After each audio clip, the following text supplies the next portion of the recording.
Tarde a todos e todas que acompanham esse painel sobre migrações contemporâneas, que está no 7º Congresso Internacional de Jurisdição Constitucional, Democracia e Relações Sociais, do Programa de Pós-Graduação em Direito, mestrado da Universidade de Passo Fundo. Gostaria de dar as boas-vindas à professora Jaqueline Moretti Quintero, que integra esse painel.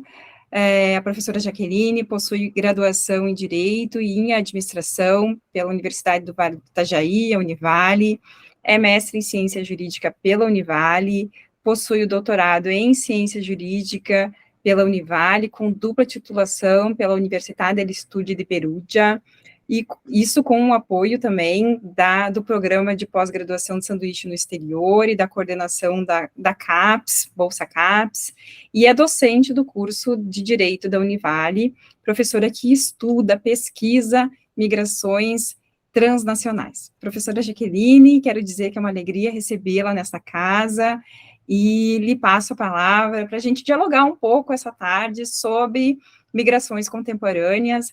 A gente acaba de chegar do evento da Cátedra Sérgio Vieira de Mello, do Encontro Anual das Cátedras, cuja Univale também faz parte, e dizer que é uma alegria, então, conversar contigo sobre essa temática que nos é tão cara. Muito obrigada, professora Patrícia, uma boa tarde, agradeço pelo convite, gostaria de cumprimentá-la e cumprimentar a todas e todos, e é sempre um prazer poder participar e dialogar sobre temas tão relevantes como o fenômeno migratório que tem afetado o globo nas últimas décadas de forma mais intensa. Porque sabemos que, historicamente, o homem ele é migrante, ele migra por diversos motivos, e os motivos, as mudanças globais que têm ocorrido em razão de questões econômicas, de questões políticas, de questões sociais, têm afetado diretamente a vida de certos migrantes e certos grupos migratórios em busca de uma vida mais digna em outras localidades, quando eles não conseguem mais manter a sua morada, a sua estrutura familiar e de vida digna no seu local de origem. Então, o que nós estamos percebendo na atualidade, né? Os conflitos que ocorrem no mundo acabam ocasionando e intensificando a busca por locais que tragam mais segurança, em primeiro lugar, e também mais condições de desenvolvimento e aprimoramento para o ser humano de modo geral. Quando a gente fala em segurança, nós falamos em segurança em vários aspectos. Nós falamos em segurança alimentar, segurança com relação a direitos e garantias fundamentais como a liberdade, segurança para a moradia e segurança numa forma estrutural de proteção tutelada pelo próprio Estado, como a segurança das cidades, por exemplo, né? E além disso, o indivíduo ele busca sempre aprimorar seus conhecimentos, seu modo de vida, sua forma de atuação política, observância desses direitos que estão sendo postos no local onde ele está, principalmente no local de acolhida, quando ele resolve migrar para um outro país. Então, as migrações transnacionais, elas acabam trazendo esses grandes questionamentos. Como vai se acolher o migrante? Como se vai tutelar os direitos do migrante e de que forma isso pode ser feito de maneira mais abrangente no âmbito transnacional. Para tanto, nós temos um documento mais recente com relação a tratados internacionais, que é o Pacto Global de Migrações, né? O chamado Pacto Global para uma Migração Segura, Ordenada e Regular, que é o nome oficial dele. O Pacto Global ele veio em 2018, ali numa reunião em Marrakech, para chamar os países e para que os representantes dos países interessados no fenômeno migratório e nas repercussões e consequências desse fenômeno especificamente, pudessem interagir, analisar, observar, verificar problemas comuns e também apresentar possíveis propostas ou formas de alcançar soluções comuns. Já que o problema é transnacional, entendeu-se que é necessário cada vez mais uma união e integração, além de compartilhamento de informações, para que se possa minimizar os problemas surgidos com o fenômeno migratório no mundo. Então, o Pacto Global de Migração para uma Migração Segura e Ordenada em 2018 foi revolucionário no aspecto de que 164 países assinaram esse pacto, dispostos a dialogar sobre tema comum e relevante, porque a migração ela vai continuar, ela vai permanecer e ela vai continuar requerendo dos estados que recebem esse migrante transnacional um olhar diferenciado. Quais foram os pontos levantados com relação a esse pacto global e que gerou alguns questionamentos por alguns países que, na época, se recusaram a assinar o pacto, como Estados Unidos e Austrália, por exemplo, em 2018? Entendeu-se, no primeiro momento, que isso poderia afetar a questão da soberania estatal. Não, de jeito nenhum. Cada estado é soberano para continuar mantendo suas próprias regras nacionais de recepção e regulamentação do migrante de um modo geral. Um segundo aspecto levantado é com relação à obrigatoriedade do cumprimento do pacto. E, obviamente, ficou dito de forma muito clara, e o próprio documento traz isso de forma extremamente transparente, que o pacto ele não é vinculante juridicamente. O pacto ele tem um entendimento, enquanto denominação por si só, que eu estou pactuando com uma ideia, eu estou concordando com o tema, e eu estou participando dessa análise, dessa vinculação, não, perdão, dessa observância de alguns objetivos, de alguns princípios que são interessantes para o meu Estado-nação. Então, ele não é vinculante juridicamente falando no âmbito do direito internacional público. Os 164 países que assinaram o pacto na época, eles primaram por analisar e tentar, auxiliar, cumprindo cada um à sua medida e ao seu tempo, em razão das estruturas que possuem, das condições, do número de profissionais para atuar e da própria organização jurídica interna estatal, se vincular gradativamente de forma mais ostensiva no cumprimento dos objetivos e não juridicamente, necessariamente, de forma mais ostensiva na observância desses objetivos e diretrizes estabelecidas pelo próprio pacto, para cumprir com o apelo mundial. Porque sabe-se que esse impacto é para o indivíduo. E qual é o objetivo do pacto? Observar e tentar garantir, na medida daquilo que for possível a cada estado, a dignidade do indivíduo que é acolhido no estado receptor. E isso acaba indo de encontro com o que nós estamos conversando muito nos dias atuais e vamos falar ainda mais nos próximos anos, até chegarmos a 2030, que é o Objetivo do Desenvolvimento Sustentável da ODS 2030. Por quê? Porque eles se complementam. Os próprios 23 objetivos estabelecidos no Pacto Global de Migração vão ao encontro dos objetivos do desenvolvimento sustentável. Eu vou trazer aqui alguns exemplos, que eu não posso me empolgar muito, né, professora Patrícia? A senhora me interrompa quando achar necessário, porque eu vou falando e o tempo está correndo, né?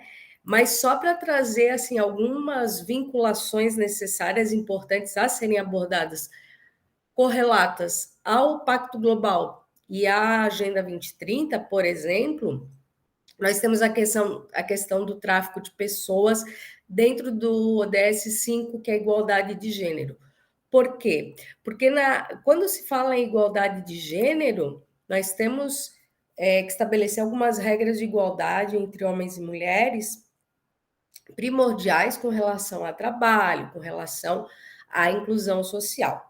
E o tráfico de pessoas no âmbito internacional afeta essa questão da igualdade, porque o tráfico preponderantemente chega de mais ou menos 80% a 90% dos migrantes que sofrem com o tráfico são mulheres, são crianças menores,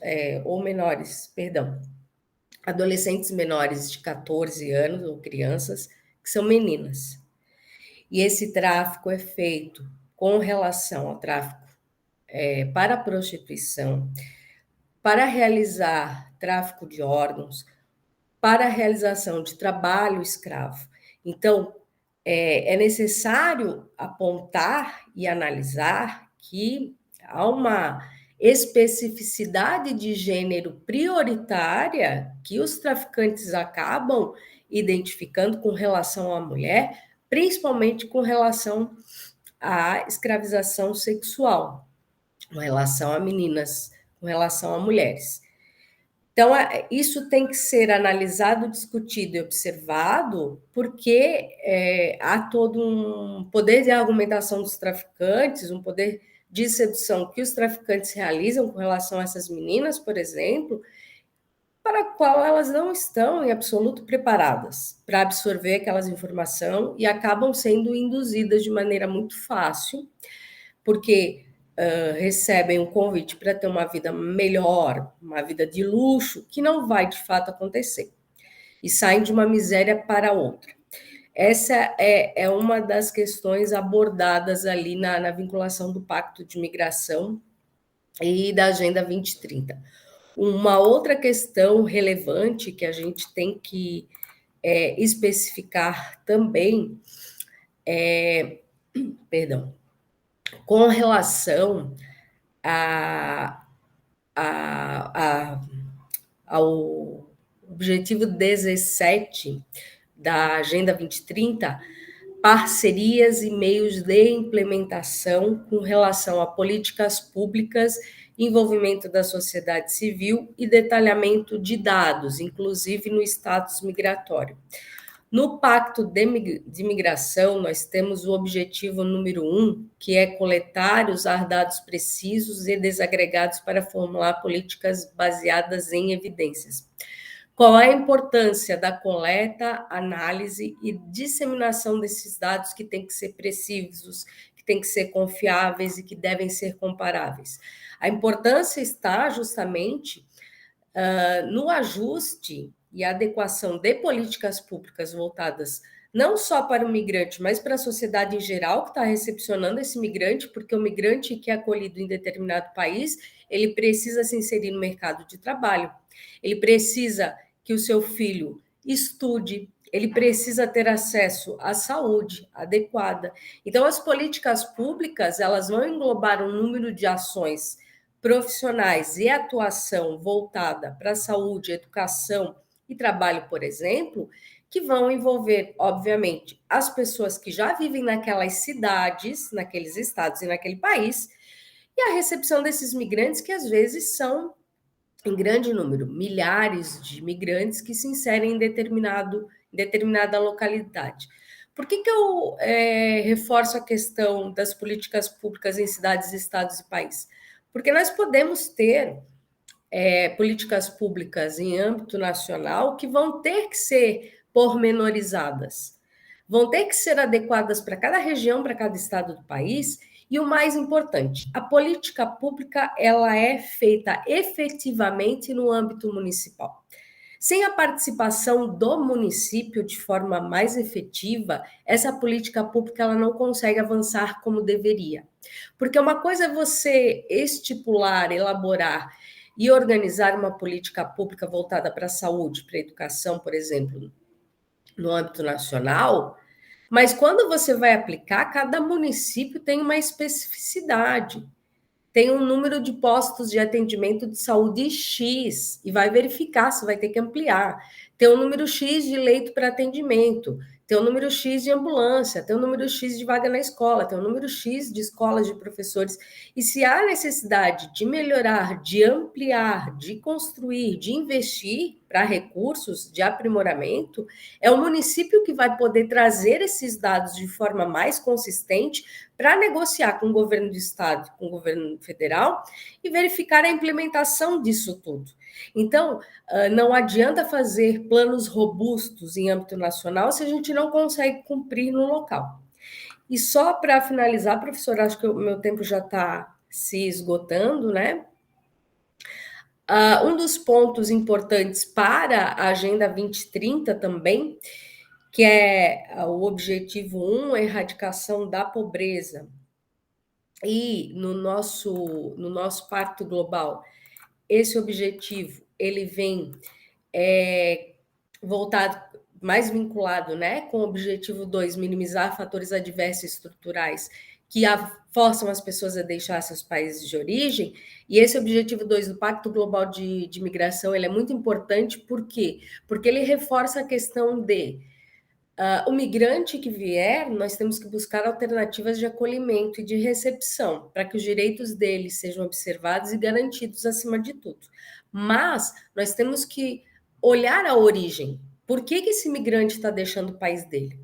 Por falta de condições políticas, econômicas, sociais, ambientais, que estão atravancando o desenvolvimento dele ou que não permitem que ele consiga viver dignamente no país onde ele está inserido, onde ele nasceu, onde ele cresceu. Então, é possível pensar em minimizar esses problemas, todos esses impactos, sejam políticos, sociais, econômicos ou ambientais, auxiliando países em desenvolvimento ou países antes designados vulneráveis, investindo em infraestrutura, em desenvolvimento, para que essas pessoas possam permanecer no seu país de origem. Isso está posto no Pacto Global de Migração, por quê? Porque as pessoas, se você dialogar com elas, com os migrantes que saíram do seu país de origem, a primeira coisa que se percebe eles sentem muita falta de casa. Eles sentem a falta da inserção no local onde eles sempre viveram. Seja por aspectos culturais, seja por aspectos de vinculação familiar, eles prefeririam estar em casa. Eles saíram por questões necessárias. Eles saíram para tentar uma vida melhor, mais digna. Quando eu falo melhor, geralmente mais digna. Então, se pudesse manter essas condições no local de origem, as pessoas vão permanecer no país de origem. Em não sendo necessário, vamos buscar alternativas de acolhimento em outro país e de garantir os mesmos direitos pré-estabelecidos. Mas há que se pensar, e aí vem exatamente a Agenda 2030 falando sobre resiliência frente a desastres econômicos, sociais e ambientais, para a erradicação da pobreza, há que se pensar em buscarmos coletivamente no mundo, os representantes estatais, como é que nós vamos reduzir todos esses impactos ambientais, sociais, econômicos, para garantir vida digna onde quer que seja, para acabar com a pobreza, para que as pessoas tenham acesso à água potável, à saúde, à educação, à infraestrutura mínima para viver com dignidade. Então, os tratados, como o Pacto Global para a Migração, ele é focado para um grupo específico da sociedade mundial, para garantir que as informações possam ser compartilhadas e que os países possam pensar conjuntamente em formas de enfrentamento para diminuir o impacto dos problemas do fenômeno migratório, sempre respeitando o indivíduo acima de tudo. Mas também para buscar alternativas que possam trazer dignidade em qualquer parte do planeta. E aí, buscando a forma de melhorar, de trazer qualidade de vida para toda e qualquer pessoa. Então, eu digo que estão intrinsecamente ligados, o Pacto Global e a Agenda 2030. Acho que o meu tempo acabou, professora. Posso encerrar? Fique à vontade, professora Jaqueline. O tempo é nosso. Eu agradeço, eu tentei ser bem objetiva, porque são vários pontos a serem destacados, mas eu só trouxe 3 aqui para a gente conversar. E agradecer mais uma vez pelo convite, pela UPF, agradecer ao professor Liton, especial. Sempre digo a ele, é meu eterno orientador, e ele é uma pessoa por quem tenho muito apreço. Agradecer à professora Patrícia, o programa de pós-graduação em Direito da UPF, e deixar um grande abraço, estou à disposição. Obrigada. Eu gostaria de fazer alguns comentários também, enquanto a gente verifica se existem algumas questões também no chat da transmissão do YouTube. Uhum. Mas você traz alguns pontos que são extremamente importantes quando a gente fala, especialmente da observância do cumprimento do Pacto Global para a Migração Segura e Ordenada. E essa é a primeira pergunta que eu gostaria de fazer, ou de te ouvir também. Pela nossa concepção de direito internacional público, na tua visão, você considera que o Pacto Global, ele poderia se encaixar num instrumento de soft law, ou por ele, a obrigatoriedade dele viria da votação na Assembleia Geral desses 164 estados membros da Organização das Nações Unidas que votaram afirmativamente em relação ao pacto. Acho que pode ser. Conversamos sobre isso primeiro, depois voltamos em outros pontos. Acho que sim, acho que podemos avançar, acho que podemos torná-lo vinculante, mas não vejo isso como ponto crucial, sabe por quê? Também não, o soft law parece que reduz muito ele, mas seria o melhor enquadramento, né? Como ele não tem vinculação jurídica, talvez se enquadrasse melhor como uma forma de regramento, no sentido de tentar dizer quais são as melhores qualificações na atuação de cada país, né? Trazendo ali questões éticas, questões de interesse comum. Mas, se nós formos analisar, a Declaração Universal dos Direitos Humanos também não tem efeito vinculante. E ela é um documento essencial no direito internacional público. Não se fala sobre nenhum outro direito, nenhum outro, seja no âmbito público, seja no direito privado. Para você fechar qualquer contrato dos países vinculados ao OMC, por exemplo, qualquer contrato de comercialização e de vinculação trabalhista, você tem que analisar o que está especificado na Declaração Universal dos Direitos Humanos. Ela é base para todo e qualquer outro tratado internacional, porque ali ela vai estabelecer as regras de verificação de respeito ao indivíduo e à coletividade, no aspecto do direito fundamental, como a gente traz para a nossa Constituição. Então, talvez seja um passo importante torná-lo vinculante futuramente, mas eu acho que as diretrizes e os 23 objetivos estão postos de forma tão clara, tão detalhada, e são